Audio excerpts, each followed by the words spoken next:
السلام علیکم. وعلیکم السلام. ستړی مشي. خیر یوسې پنداره شادي سپرې به نه یې سر یاره دا خو اوس دوی ګرانه ګراني سو ګشه و اسمان ته وختې دا ګش دلته پیدا کېږي نه ښه ایسه یې نه پیدا کېږي او اسمان ته وختې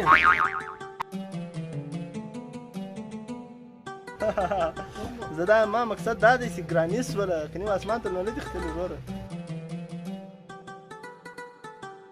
ته څو دانې غواړې وروره یاره یو څلور دانې مو غوښتې روچانه دا خو اوس د دې نه پیدا کېږي یوه دانه له ماته پرته ده زه یې خپله لکه چیرې څخه راغواړم د دې په یوه ښار کې نه پیدا کېږي نو هغه هم مخکې په 100 روپیو اوس په 300 یوه دانه نو که دا یوه دانه ستا په کار وي یا ستا کار پسې لږ درکولی شي نه ته یې په ګر بازار کې نشته بیا دغه یوه دانه راکړه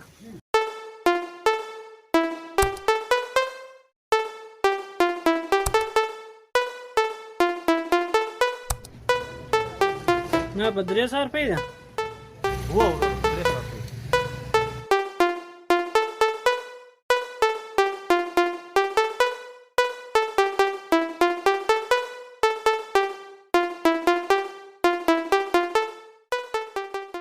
د نورې په کار یې بیا به دا څو ورځې کې رارسېږي له کراچۍ بیا به راسې بیا سمه ده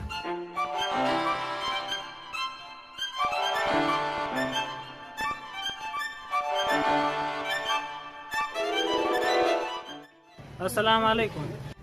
وعلیکم السلام. کونداره شادي سپرې به نه یې سر ستا وروره څو دانې غواړې یاره یو 3 دانې هم په کار دي در بیا کمه وروره په 100 دانه په 100 روپۍ ده دانه 100 وروره ګرانه ده یا مڼه یوه دانه په 300 روپۍ راکړه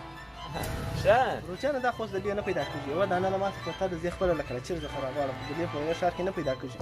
نو هغه هم مخکې په 100 روپیو اوس په 300 یوه دانه وروره سپرې درکړم که نه وره که یو 3 دانې راکړه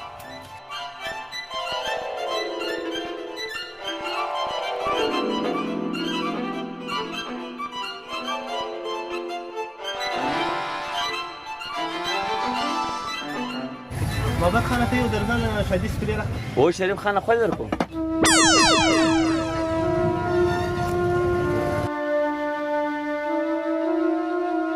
طاقت پاندار نه او د سیز د اومده په 300 روپۍ یوه سپېره راکړه تا خو دا په بازار کې نه پیدا کړي مړه په زور خو مې نه دي پته خرڅ کړي خو ښه رضا کې په 300 بیا مده کړي نه هېڅ د راټول تال په ګر بازار کې نه پیدا کړي ما سره ته بیا نه کې پیدا زه څه خبره شته مې دوکانه ورته ته له خدای نه وېرېږې د قیامت په ورځ به څه کوې د قیامت په ورځ 18,000 قوم پرې وځي سر ته دا 2 کسان به مخکې رنګه خړ شوې ته به د قیامت په ورځ څه کوې وروره د قیامت ورځ به زموږ ډېر حساب سره په سر وي هغې ورځې د خدای پرده کوي محبت خانه ته دله چای راوغواړې وه چاناکه پیسې به بیا زه درکړم زه بیا راځم بیا به بیا شم واخلم نه یې کوم چای د چای هغه بدن په دغو دوکو ګټلګي دوکاندار سم ورته ویل که مې چا ورته وویل ورور دې که سودا له ما وړي دغه دوکاندار الله د هدایت په زموږ ډېر دوکانداران دا رنګه دي دوکاندار تیلې راکړې